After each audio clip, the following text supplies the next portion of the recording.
All right, first things first, name and title. I'm Detective Mike Allard with the Marathon County Sheriff's Office. And then could you go ahead and spell the name for us, please, as well? Sure, it's Allard, and then Michael is Michael. All right, awesome. So I guess as much as you can, let us know to what extent the Marathon County Bomb Squad was involved in this incident up north here over the weekend.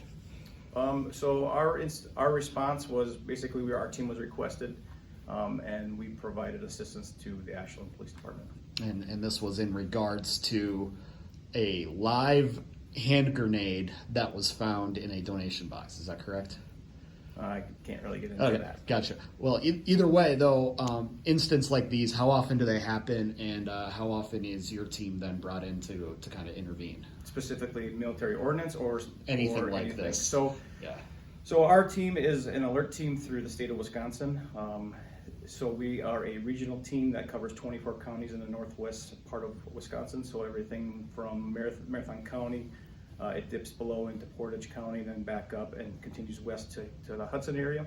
And then we go everything north up to the Michigan border and everything in between. So we respond to Hudson, we can respond to Superior. In this case, we could respond to Ashland. That's all within our coverage area. And for call volume wise, we respond to about 50 to 55 calls per year.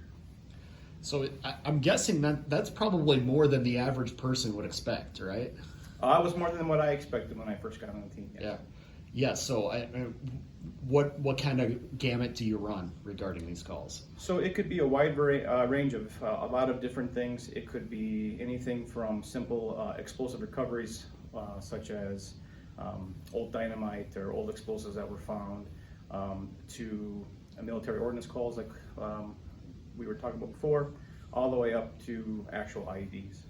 Mm-hmm.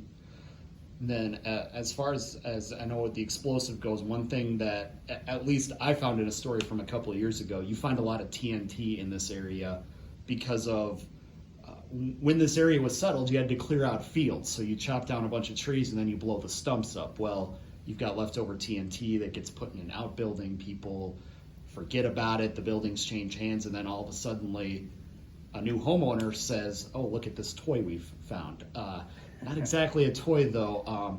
Is that kind of one of your more common incidents? So that what you're referring to is actually dynamite. So dynamite and TNT are not the same.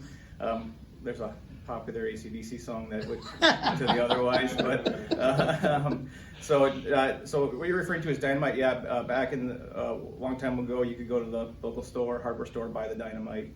They would use it for clearing fields. That was a pretty common thing. The leftover stuff would be left on the property someplace.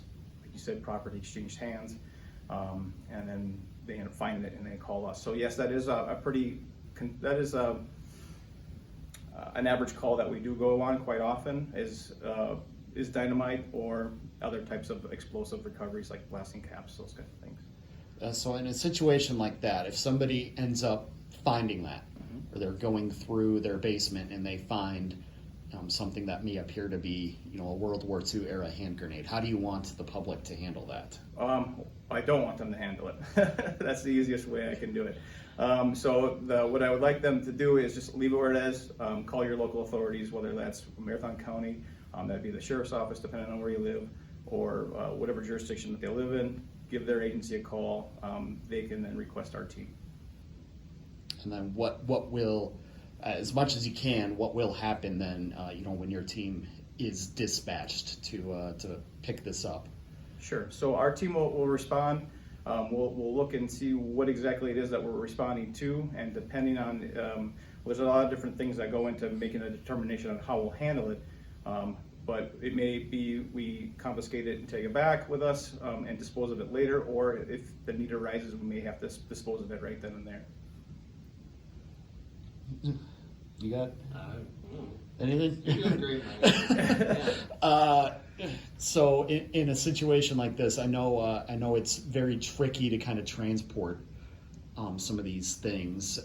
What process goes into that, transporting these things very carefully so that way they don't, blow up and have a worst case scenario happen? Sure. Like I said before, we won't even risk handling it unless we're fairly certain that it is safe to handle.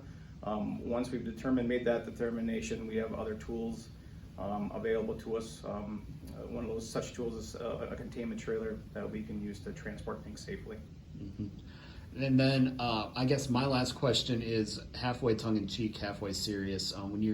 I know you use a site over by the landfill to blow some of these things up. Why is the media not invited to watch this from a safe distance, to watch something go boom like this?